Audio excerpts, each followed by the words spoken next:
immigrant's home. Marinel de Jesus was a former civil prosecutor with the Attorney General's office in Washington, D.C. for 15 years. But in 2017, the sudden loss of her mother made her instantly reassess her life and start a new chapter trekking the world's mountain ranges. Her adventures have taken her from India to Cuba, and today she's joining us from Dahab, Egypt, where she's just finished a 24-day trek through the Sinai Desert. Welcome, Marinel de Jesus, to the show.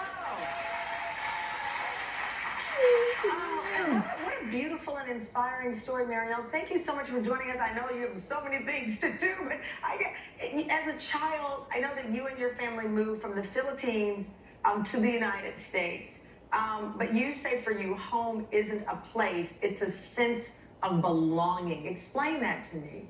Yeah, basically, being an immigrant, my first experience traveling was moving to the U.S. And I thought U.S. would be the place of home, but I realized the world is a big place, and I started getting into traveling overseas. So to date, I've been to over 60 to 70 countries at this point. Wow. And so I think the lesson I learned from it is that it is a sense of feeling of belonging more than the place or the permanency.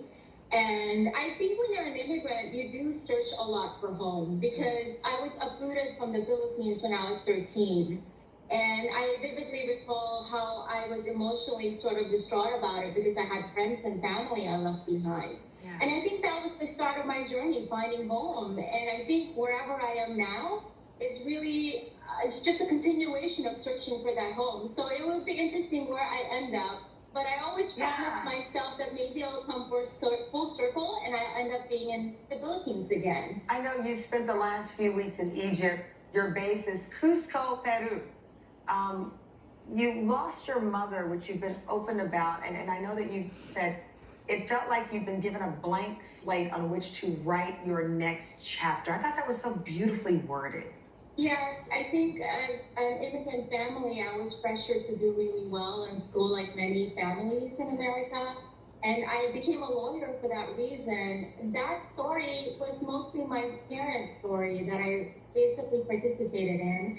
And I think when my mom was, she left, I felt sort of like, well, what do I do now? And I knew in my heart what I wanted to do.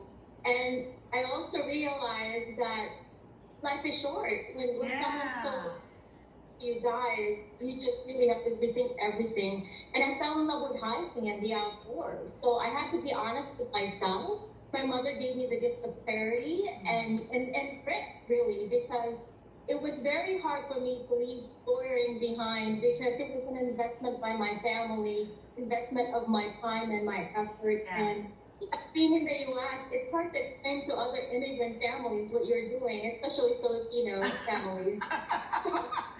Well, I have catch a lot of voices.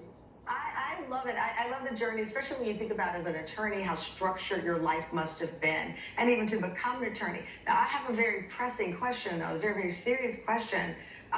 When you are a nomad, what is your address? I have friends in the U.S. that offer to volunteer their hours.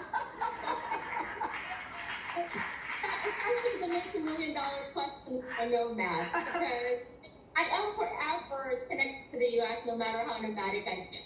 Well, safe travels on this incredible journey. And I think it's a beautiful way to honor your mother by having the freedom to make the choice on how you and what you will call home. Thank you so much. We hope when you do make it back to the States, we see you in person. Thank you, Marinel. After the break, gospel great Erica Campbell performs her new single, Positive. We'll be right back. Closed captioning provides